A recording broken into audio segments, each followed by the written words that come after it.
চলো বিয়ে বাড়িতে এই সাজের গল্পটা তোমাদের সাথে শেয়ার করি। তো hello everyone, welcome back to my another get ready video. Recent আমার গেট রেডি ভিডিও করতে খুব ভালো লাগছে বলে আমি কোথাও যাওয়ার আগে গেট রেডি ভিডিওটা করে নিই। আর এই দিনও আমার সাথে সেটাই হয়েছিল। আমি বিয়ে বাড়িতে যাবো বলে গেট রেডি ভিডিও করার জন্য ক্যামেরা অন করলাম, আর তারপরে ঘটে গেছিলো সেই বিপত্তি। আর সেটা কী হয়েছিল সেটা ভিডিওটা লাস্ট পর্যন্ত দেখলেই বুঝতে পারবে। তো দেখো, এদিকে তো আমি ঝপঝপ করে মেকআপটা করে নিয়েছিলাম, আর তারপরে চলে এসেছিলাম হচ্ছে একদম রেডি হয়ে। এবার শুধু বাকি আছে ড্রেস আপ করাটা।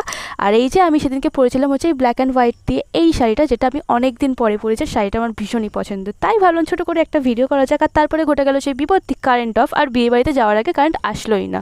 আর এই যে ভিডিওটা দেখতে পাচ্ছ, এটা পুরো বিয়ে বাড়ি ঘুরে আসার পর বাড়িতে রাত 12টার সময় এসে আমি ভিডিও করছি। বুঝতে পারছো কতটা এনার্জি আমার। তো যাই হোক, সেদিনকে এই শাড়ির সাথে পরে নিয়েছিলাম বড় বড় ইয়ারিংসগুলো, আর পরে নিয়েছিলাম হচ্ছে ছোট্ট একটা ফিঙ্গার রিং। আর আমি সাজটা একদম সিম্পল রাখার চেষ্টা করেছিলাম। আর আমার এই সিম্পল সাজটা তোমাদের কেমন লেগেছে সেটা কিন্তু অবশ্যই কমেন্ট করে জানিও। তো চলো, বাই।